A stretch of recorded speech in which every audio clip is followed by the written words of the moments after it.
country. During COVID-19, a lot has been experienced where parents or mothers had issues with their small scale businesses and they had to balance the small cash they get to buy food, clothing, hospital bills, sanitary towels for their girls and for themselves, and other basic needs. This is one of the periods where girls had close encounter with boys for the exchange of sex for parts. Women, on the other hand, since COVID came along with unfavorable condition, actually, if you can remember, Manuela, this is the time where we had like long rains and strong rains, and the conditions were not favorable for the catch of fish, and so women had to struggle in order to get fish that they could sell in the market, and more and more sex for fish were experienced in this period. For both of us who might not understand what sex for fish is all about, is where a woman who is selling fish goes to the fisherman, and because there is no fish or she has less money, she will be forced to exchange sex with the fishermen so that they can get fish. And this is one of the reasons as to why HIV and AIDS escalates along Lake Victoria region. And just to say something small about that, when we started this organization, we thought that it's all about economic empowerment for women. And when we we got to the ground, we found like there is need to talk about health, because health and wealth are somehow related. They go hand in hand. So we decided to do more of life skill training and also sexual and reproductive health for both girls and the women who are selling fish.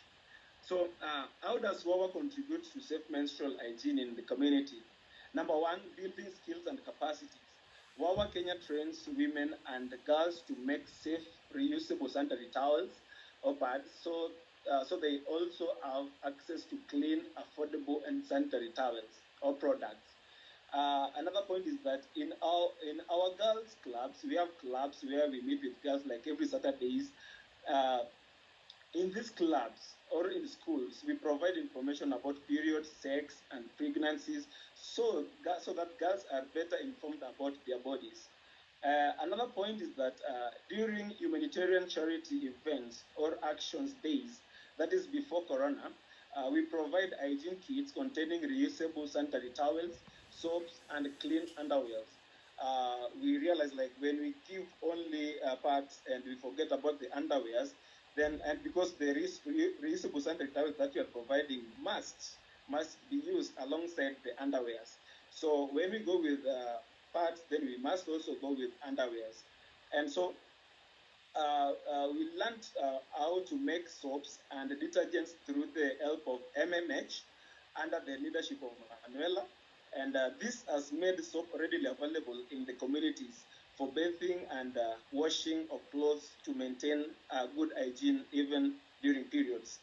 Partnering with others at the community level, advancing menstrual health and hygiene requires collaboration and often formal partnership with all actor groups, bringing all the complementary skills to the table. Immediate example is our partnership between WAWA and MMH, that is Making More Health, where uh, we created a win-win situation.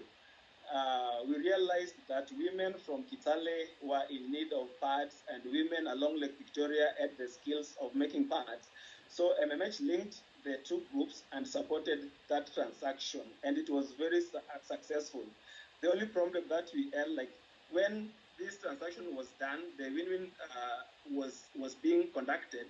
It was during COVID, and during COVID, many shops were closed, and so the shops which were open, the owners hiked the prices. It was like double the prices that the way we used to buy, and so this one also made us also to hike the prices of the parts, which is not normal. And how do women engage and create washable parts? Uh, I will tell you today that we decided to bring women together. Some of these women are having challenges. They're victims of circumstances, gender-based violence, and health issues. And so we thought that bringing them together, then they can share a lot, and it could also reduce the mental torture and all that. And so the pads are made of cotton and a thin plastic liner and absorbent material is used. A single pad goes for 145 shillings during COVID, but normally it's supposed to be around 95 and 100. That is when it is packaged like the one I'm having right here. And this idea was brought about by Manuela when she came visiting us. That was early last year, I think. And this is the kind of part that I'm talking about. Sorry, it's a bit dark and we don't have electricity today in our office. So this is the part, and it has layers. We have the outer, which is cotton, and we have absorbent material, which is inside, and also we have a PVC material that will not allow blood to penetrate to go to the other end. And so this part must be used together with the inner pant for those of us who understand. I'm very grateful to have you around, and I'm very grateful for your time. And just like one of us said that men are supposed to come along so that we kill this animal of period for shame.